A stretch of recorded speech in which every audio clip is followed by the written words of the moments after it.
Hi there, and welcome to the Daily Gardener, an almanac of garden history, literature, and small botanical joys. I'm Jennifer Ebling, and today is August 27th. The Russian writer Viktor Nekrasov had a phrase for August. He said it was the month of apples and falling stars. He was right. The first apples ripen this month, and the Perseid meteor shower peaks in August too. The cool mornings catch me off guard. These days, I step outside and then usually run back in for a jacket from the mudroom. I love that. Jacket weather. My favorite jean and army jackets have waited all summer, and every time I grab one, I imagine them cheering, "We're back, baby."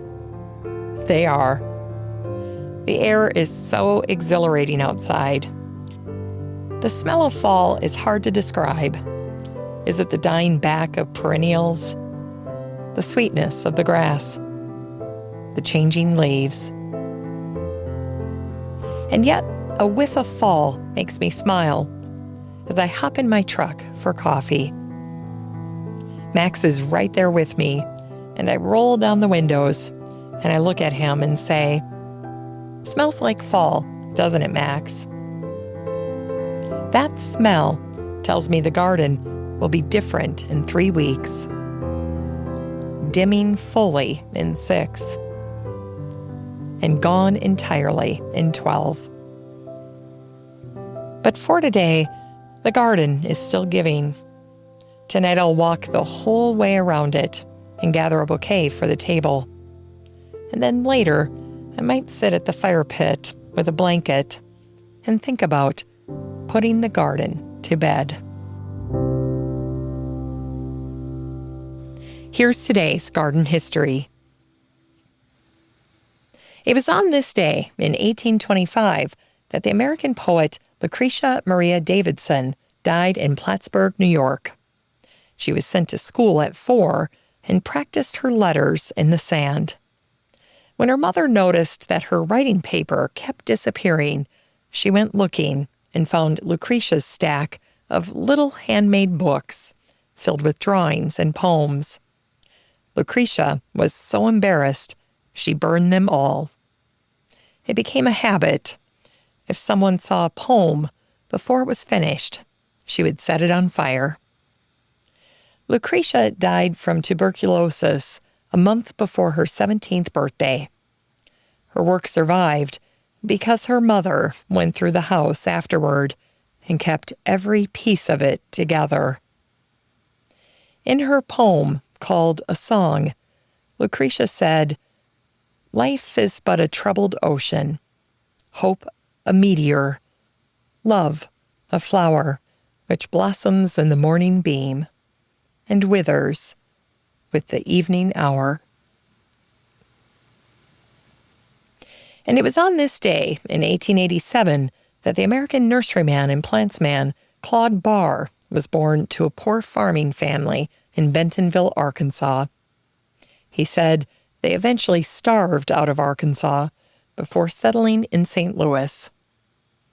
In 1910, he filed a homestead claim on 160 acres in the southwest corner of South Dakota, between the Badlands and the Black Hills.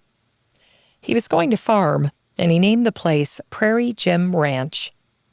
But the day Claude explored the countryside and found the wildflowers, he could not leave them alone. In 1935, he mailed out his first catalog called Beautiful Native Plants of the High Plains, Badlands, and Black Hills. What started as a side hustle to help survive the Depression ran for more than 40 years. Orders arrived from around the world, and more than 70 plants came into cultivation because Claude Barr sent them out. Claude spent his whole life writing a book about the flowers of the Great Plains. When he died in 1982, at 94, it was left undone. The following year, his friends finished it and titled it Jewels of the Plains. And it was on this day, in 1932, that the Saturday Evening Post featured a botanical cover. The painting showed a boy in the grass, squinting through a magnifying glass at the leaf of a milkweed plant with a monarch caterpillar on it. The image has been called the Boy Botanist ever since. The artist who painted it was born George Erickson in Minnesota, but he signed his magazine work Eugene Iverd. He taught art in Erie, Pennsylvania, painted the children of that town, and did 29 covers for the Post. 4 years after The Boy Botanist, Eugene Iverd died of pneumonia at the age of 43. It's time to grow that garden library with today's book, The Triumph of Seeds by Thor Hansen. Thor is a conservation biologist, and his book started when his young son Noah started sorting the world into two piles: things that have seeds and things that don't. Except Noah couldn't say his S's, so what he said over and over was heed. Thor started listening and paying attention to the seed pile. And suddenly he noticed how much of daily life lands in the seed pile. Toast, coffee, the cotton in your shirt. Thor's book examines seeds from several directions: how a seed feeds us, how it defends itself, and how it gets somewhere new without legs. Guar gum is pressed from a bean and turns up in ice cream and in fracking fluid. Then there are the seed banks, built like bank vaults, holding what the world might desperately one day need. And the whole idea only works because a seed will wait. It's a promise. You can put a seed in a paper packet in a drawer, come back in 5 years, and it's still viable. It's not asleep. It's holding still. That's the magic that Thor's book tries to capture. Because what's a seed if not a finished plant, folded up small, with its lunch packed, waiting for just the right conditions that may not arrive for years.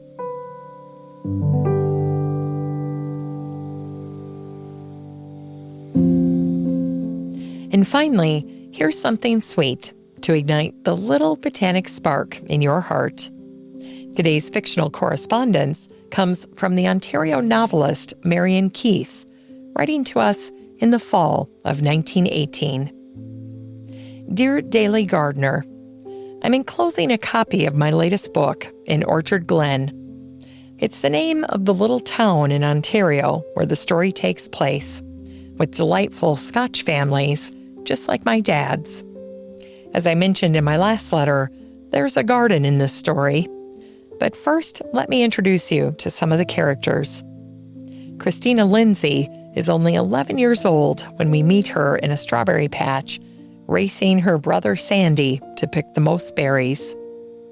While she works, she overhears some women talking about her family. One of them said Christina was homely as a day-old colt. Can you imagine? I wrote about that nasty woman too. I said her long thin neck and green sunbonnet was sticking up out of a tangle of bushes like a stinging nettle in the garden. Was that too harsh? Perhaps. But a garden metaphor has a way of softening every slight, don't you think? Anyway, after that, Christina meets a boy who just spilled all of his berries, and so of course, she gives all of hers to him. And now to the garden I promised you. It's owned by the Grant girls, 3 sisters, all over 50, I thought you'd like that, who live at a farm called Craig Ellicky. I created them to be the most incredible gardeners, women who can grow anything, and this baffles the neighbors. Is it the shade, the slope, the ground? I decided just to let them gaggle on about it. I suppose there's a little jealousy there. But the Grant girls didn't just grow flowers. They also raised an orphan nephew named Gavin. And one summer, before he came to live with them, he spilled a pail of berries. And as you might have guessed, Gavin is the boy Christina saved. As the two of them grew up, Gavin was too bashful to tell Christina he loved her. So he cut tulips and hyacinths and daffodils, laid them in a basket, and left it where she would see it. I've already said too much, but I hope you will still read it. Yours, Esther. P.S. This book has a dog in it named Sport. He puts the cows in their places, and then he laughs with his tongue and his tail. From the pictures you sent, I see your Max does the same.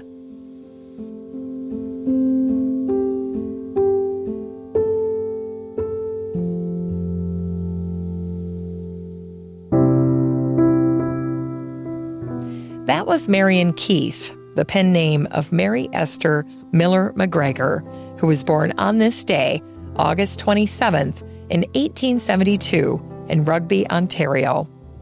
She grew up in a Scotch family full of teasing brothers and sisters.